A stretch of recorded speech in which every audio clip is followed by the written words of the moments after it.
How's it guys, this is Dayvy FPL and welcome back to another Fantasy Premier League video here on my channel. Now in this video we're going to be going over the Game Week 6 team selection as well as taking a look at how the squad got on in Game Week 5. We're going to be going on to our transfer decisions going into Game Week 6 and spoiler alert, it's quite undecided yet. I'm looking through so many different transfer options considering the captaincy this week is a little bit split between Salah and Kane for me personally. So that's something you're interested in, sit back, relax and let's get into it. So a new season calls for a new sponsor, but here on the Dayvy FPL channel we like our old, so I've brought back the old sponsor OneFootball but with a completely new revamped app.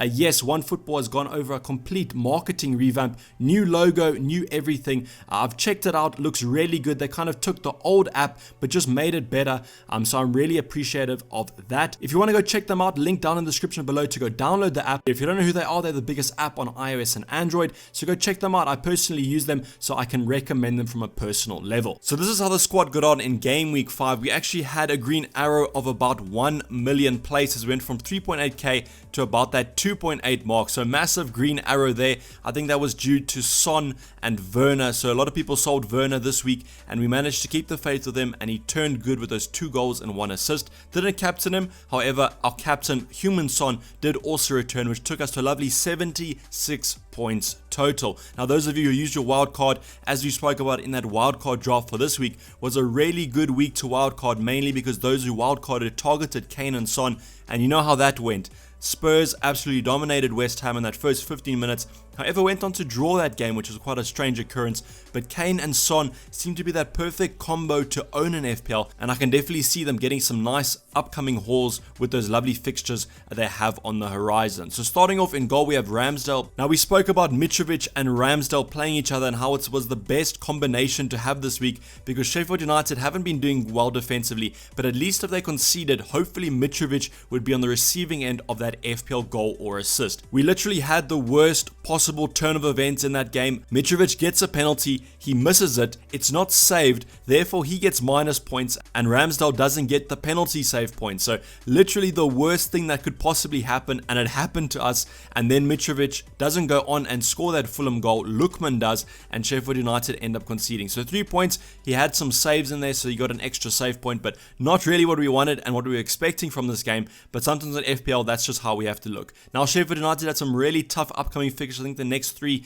include Liverpool and Man City, so they definitely are going to be keeping a clean sheet in the next 3. So he's one of the transfer considerations I am taking, especially because he's just dropped in price. I don't think he'll have another price drop because he's quite lowly owned, but I definitely don't see any clean sheets in the next 3, and he is quite expensive at 4.9 million. The rest of the defense here, we have Taylor from Burnley with 5 points. He managed to get a yellow card, so that was a minus point. They did still keep the clean sheet, which was quite good. Apologies for those of you who ended up watching that game.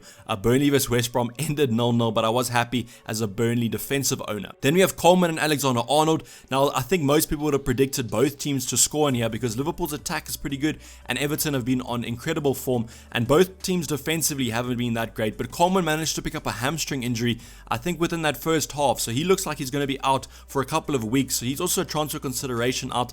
However, I don't think it's the biggest fight to put out as we do have some bench players with Kyle Walker-Peters that could quite easily come on and slot in if we need another defensive option. Alexander-Arnold had a relatively quiet game. Robertson got the assist for the first goal and Alexander-Arnold didn't really do much. He had a couple of free kick opportunities but didn't manage to convert them. However, with those nice upcoming fixtures for Liverpool, I think I personally will be holding on to him, also mainly because I have other fights to put out in my forward line.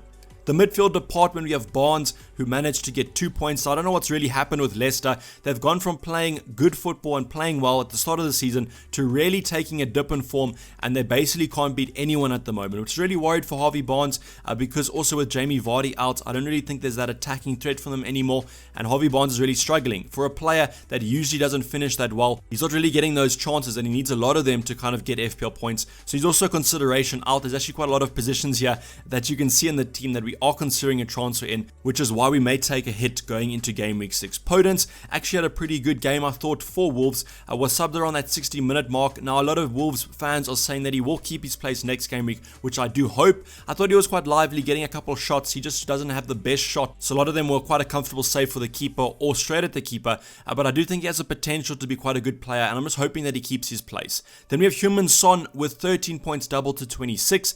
He had a really good game, started off the game at a blazing amazing start. I think within the first minute, he already had his goal. Lovely taken goal from a Kane assist over the top there. So really happy with Son. Brought him in for KDB. It would have actually been interesting to see if KDB wasn't confirmed out, what would have happened. I mean, we would have missed out on this massive haul from the Spurs option, and I think our team would have looked a lot worse. So thankfully, we managed to stick to the plan of last week, and we brought Son in to captain him, and he did return us quite favorably. Then we have Sterling with 11 points, scored the only goal in Man City's game, so therefore he got 3 bonus points, which was 11, and I'm really happy to have him. He is quite lowly owned, which is another reason why we had such a big green arrow. And the thing with Sterling is he's not getting that many chances as I would expect from a Man City attacker, and that's something that I am considering when I am looking at my transfer for next game week. Although City now have the returning Aguero, which could maybe swing the form of Man City a little bit. In the striker department, we've spoken about Mitrovic with that penalty miss, taking him to 0 points, which was highly disappointing.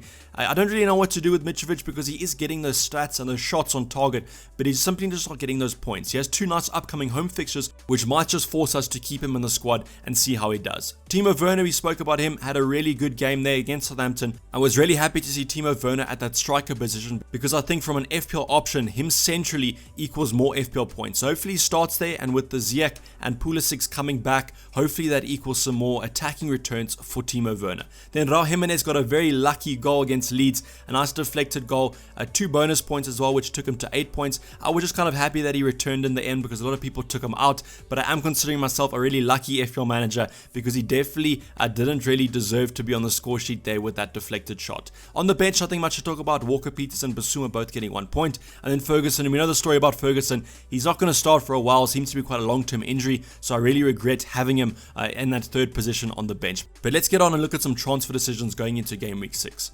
So I've got 3 transfers here highlighted for next game week. These transfers are both singular and modular, as I can do one or the other, but I'm not going to be grouping these transfers together. For example, I could do Timo Werner to Calvert-Lewin or Kane, or I could do Raul Jimenez to Calvert-Lewin and Kane, or I could do both Sterling to Salah and Timo Werner out. There are a lot of other transfers I am considering. We spoke about Harvey Barnes and Ramsdale as well, but I think the transfers this week are going to mainly come down to who I feel more comfortable captaining. I think Salah and Kane are both really good captaincy options. You probably are looking for Salah as that's the most popular pick. I think the captaincy this week is basically going to be 50% Mo Salah, 40% Kane, / Son, and then about 10% differential. So Salah is definitely going to be the main captain this week. I think most people simply just can't ignore that Sheffield United at home fixture. And if you have him in your squad, I can perfectly see why you want to captain him. However, as a non-owner of Mane or Salah, I'm finding it a little bit tough to decide if I want to go for Harry Kane, who's been in better form and has the better fixtures in the next 3, or go for Mo Salah, who's a more stable captaincy choice. However, he's going to be highly captained,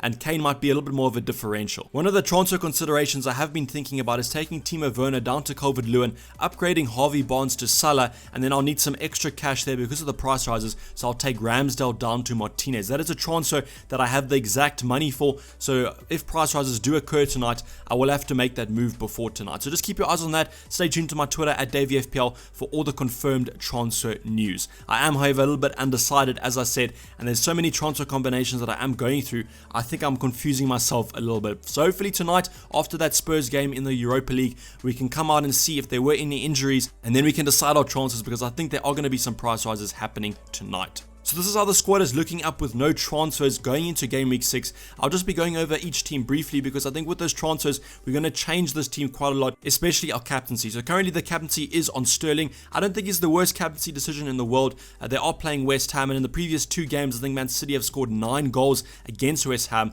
So it looks like quite a goal fest there for Man City. Now Man City aren't in the form of their lives, and they're not really looking like their usual self. So I don't think Sterling's going to be my captain this week. I think it's either going to be Harry Kane or Salah, depending on who I bring in. Starting off in goal, we have Ramsdale against Liverpool, and you can see why I'm not really favouring Ramsdale over these next upcoming fixtures. They have some really tough games.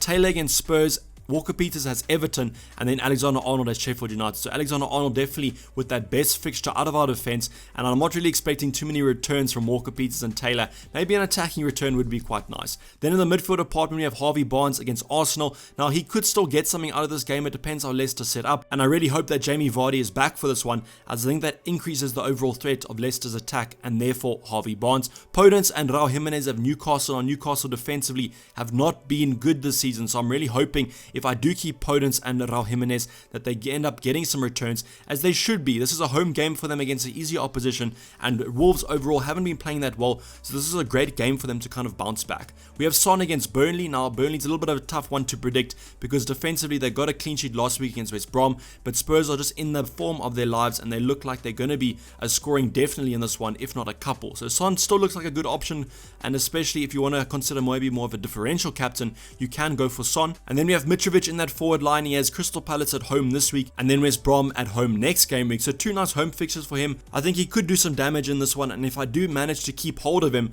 I do hope that he ends up getting a goal. Then you have Timo Werner against Manchester United. Now, United defensively haven't been good. We looked at those stats in the Game Week 6 preview. They bottom for big chances conceded, so Timo Werner can definitely get something in this one, and I hope he does if I keep hold of him. So a lot of speculation here. I kind of, if I hold on to these players, I want them to do well. And then on the bench, we have Bissouma, who has West Bromwich Albion. Now, West Bromwich Albion are bad defensively, and Bissouma's actually been getting a lot of shots for a 4.5 midfielder.